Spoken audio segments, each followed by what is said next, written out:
The collection here is not a museum collection, in the sense that a teaching collection. We are trying to also demonstrate its value as a museum, but it's a particular type in which, indeed, trying to convince UCL that documenting those artifacts by going back into the field would be quite difficult if it wasn't part of a bigger project. I was lucky enough to be able to go back to the field in 2014. And I talked to people about the collection, and I told them about the artifact there.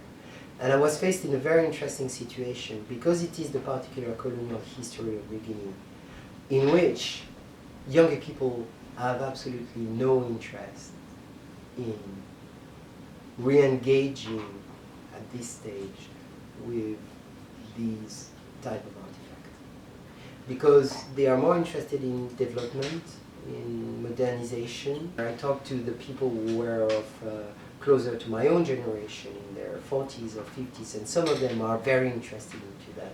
Often it is caught within the hope to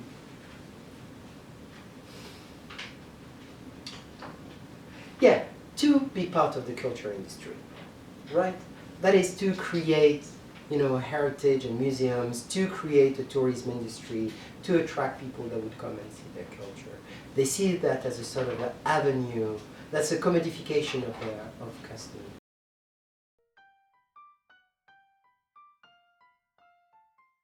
I'm not even sure that it's the case everywhere. Also, New Guinea is very big, and there are very different thing at stake. So I've got a colleague of mine, Joshua Bell, who works in the Smithsonian Museum, who has done a lot of visual repatriation of collection of the Smithsonian with the people in the Puaru Delta.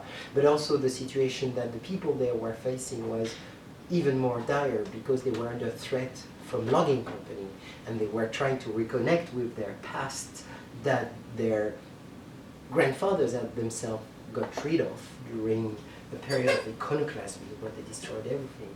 But themselves, because of the threat of logging company and the threat on their land ownership, they felt that they needed to reconnect with their ancestral past as a sort of validation of their right to be on that line and the type of claim.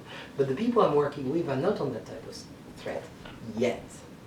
So the youngest people, they don't see those type of issues. On the contrary, they are very willing to get rid of all of that and almost be in a situation, not everybody, right? But they are ambivalent vis-à-vis their own customary practices and the material cultures that goes with it.